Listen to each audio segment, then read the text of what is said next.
বিসমিল্লাহির রহমানির রহিম। আসসালামু আলাইকুম। এখানে 500 গ্রাম পাবদা মাছ নিয়েছি।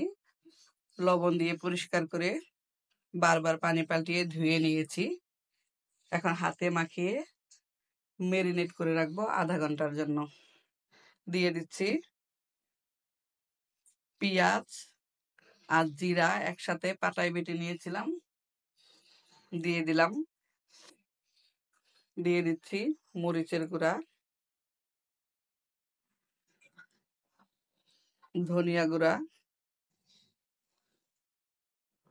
হলুদের গুঁড়া, দিয়ে দিচ্ছি স্বাদ মতো লবণ, আর দিয়ে দিচ্ছি সরিষার তেল।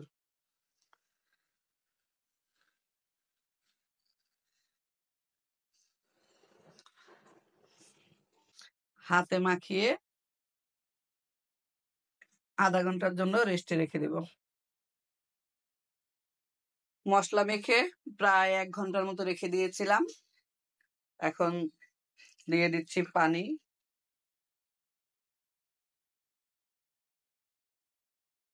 চুলায় বসিয়ে দিয়েছি, চুলাটা অন করা আছে। এখন ঢাকনা দিয়ে ঢেকে রান্না করব। ঢাকনা দিয়ে ঢেকে প্রায় 15 মিনিটের মতো রান্না করলাম। পাবদা মাছ হতে সময় খুব কম লাগে। দিয়ে দিচ্ছি কাঁচামরিচ,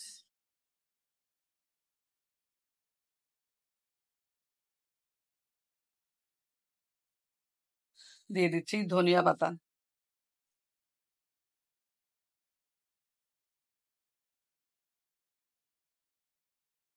ধনিয়া পাতা দিয়ে 2 মিনিটের মতো রান্না করব ঢাকনা দিয়ে ঢেকে।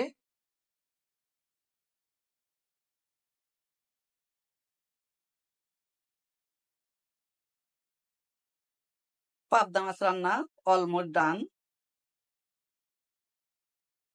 ফিরে আসব 20 মিনিট পরে ভাতের সাথে, গরম ভাতের সাথে পরিবেশন করব।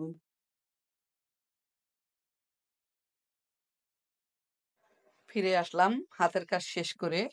এখন পাবদা মাছ গরম ভাতের সাথে পরিবেশন করছি। এটা হচ্ছে দীপ্রর জন্য।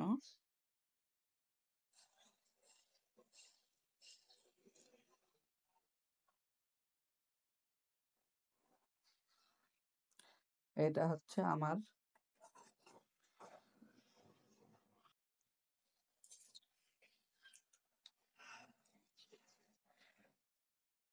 লেবু নিয়ে নিচ্ছি।